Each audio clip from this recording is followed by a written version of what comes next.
Hey there guys, I hope you're all doing very well. Welcome back to another video, and today I'm going to be talking about Thunderbolts.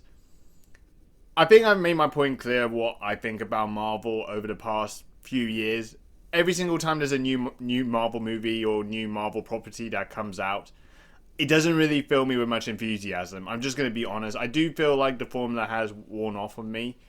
Like, I'm still a superhero movie fan, but I still like superhero products, but unfortunately, the formula that Marvel have been doing for the past years or so, I'm just tired of it, to be brutally honest with you. So I didn't have all the expectations of the world to really going into watching Thunderbolts. However, many people were seemingly positive about this movie. You know, I've checked reviews from the audience that's been very overwhelmingly positive, and checked on Rotten Tomatoes that the critics have been really positive about this movie. So some people have claimed it's a new direction. They love the new ideas that Thunderbolts brought that's different from many other Marvel movies. So I've watched it. Is all that true? Kind of. I gotta be honest with you. I do think this is a good film. I definitely think it's certainly one of the better Marvel movies post Endgame, I would say. But I'm gotta be honest with you, I really don't see this movie being all that hype. And yes, maybe I'm being a little bit of a killjoy when it comes to this film, but I'm gonna kind of explain my thoughts on it now. So the movie really starts a group of characters who they format themselves a group as the Thunderbolts. Those people include Yelena, John Walker, Ava Starr, Alexei, Taskmaster, and Bucky Barnes. By the way, I know I'm kind of spoiling it, but also, unfortunately, Taskmaster doesn't have much screen time in this film, and I'm not going to explain what has happened to her, so I'm just going to let you know.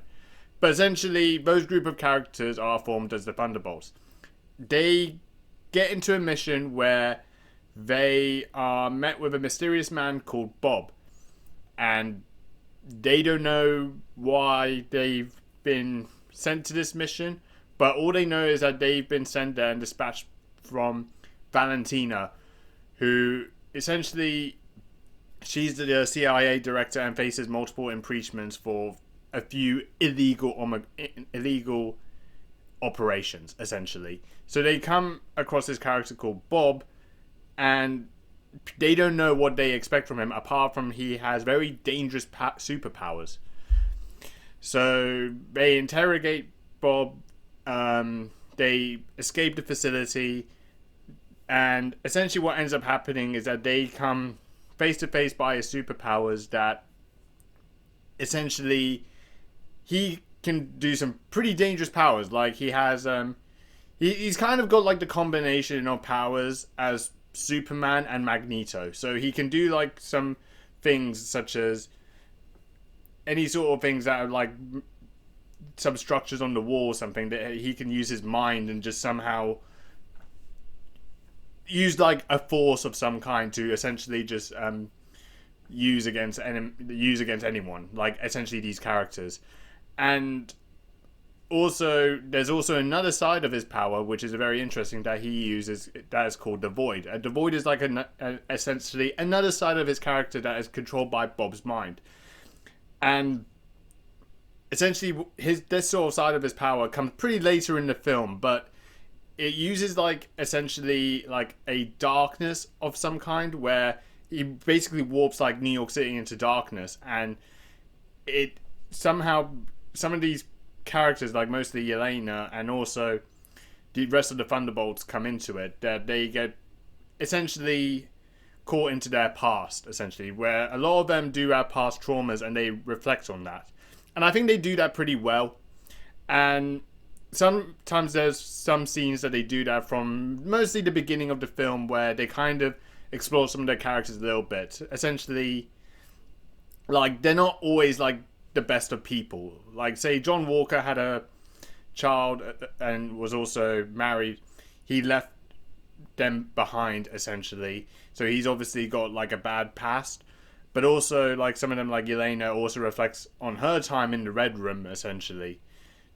So they kind of reflect on some of these scenes pretty well and actually try and show their character side.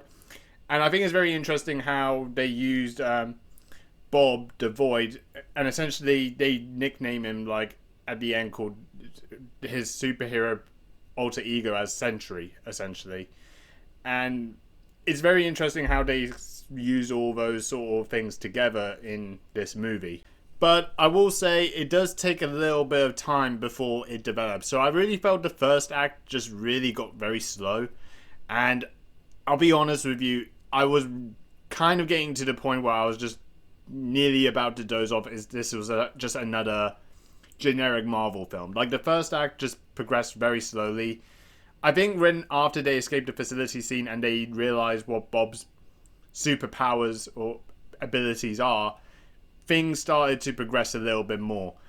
And I do think that they do confront like the past traumas of a lot of the Thunderbolts characters like Yelena, John Walker very well to actually realize what their past is. So like some people think that John Walker is essentially like a rip-off Steve Rogers, for example, or Yelena doesn't feel like potentially her past in the Red Room and also her trauma of losing her sister Natasha Romanoff is also a thing as well. So I think they do that well, and that's where I really felt things do progress. But I do feel like the first act, it kind of felt like a story where it didn't really hold much weight. Like, you know, it didn't make a lot of sense to me, like why Valentina would have put them into this operation in the first place or where it came from. I just didn't really think there was much weight to it until maybe they realized like what the abilities that they were confronted with. So I will say it did take a little bit of time for that to really be fleshed out. And I think they do flesh it out well and they do a good job with it. Also, other things I do like to give credit for. I think the acting was also pretty good. I did like Florence Pugh and David Harbour's back and forth. Although maybe for some it could come across as a little bit tedious in some ways. It kind of felt like a little bit of a cheapened version of, say, when you watch Deadpool and Wolverine and you see Ryan Reynolds and Hugh Jackman. I feel like they kind of played on that sort of similar sort of vibe, I guess. So I think they did that well. I mean, Sebastian Stan also did well playing Bucky Barnes. I think everyone knows his character from the MCU. I mean, obviously there are like some characters that people wouldn't know about, like say Ghost and John Walker essentially being like the rip-off Captain America. I think for some people they may not know that as well in the previous Marvel movies, but I think they were fine in this movie as well.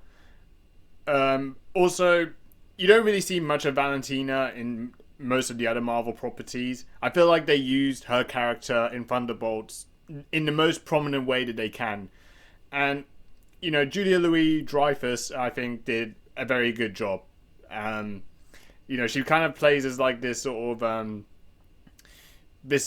CIA director, but essentially kind of has this sort of character that essentially she's not all that good, and she's kind of plays on a little bit of essentially an evil side that essentially wants kind of power of some kind, like essentially using Bob or later on being known as Sentry to try and use her as a superhero to effectively beat the new Avengers of some kind. But then obviously near the end things changed, which I don't want to kind of talk about because I think it would ruin the film. But yeah, I mean, there's not really like anything amazing about the movie. I think for a lot of people that did view this movie very highly, I do think they're overhyping it. I gotta be honest with you. I mean, a lot of this movie is, I personally feel like essentially the Marvel movie you had seen before many times. And look, I think for most people, that's fine. Like, if you really do enjoy the formula, and I really do think you will enjoy Thunderbolts, 100%. Now, for me personally, I've been worn off by this formula for a little bit. Well, not a little bit, for kind of a while now, like probably since 2022. It has worn on me that long. And I think with Thunderbolts, I think it's a good take and a good direction that they went with. And I do enjoy it. Compared to, say, previous films like, say, Captain America Brave New World, where I really felt like that was a bit lackluster in terms of how they tried to execute that film. I really think Thunderbolts did take a direction that was a little bit better, and I really think they try to play on these characters as essentially like these anti-heroes like the Suicide Squad, but in a good way. But yeah, that's pretty much it for my take on Thunderbolts. If you want to express your views on this movie, if you have watched it or not, let me know what you think about it. I hope you guys enjoyed the video. If you haven't already, please like, comment, subscribe, dislike if you want to dislike. Thank you for watching, and yeah, that's about it. See you later.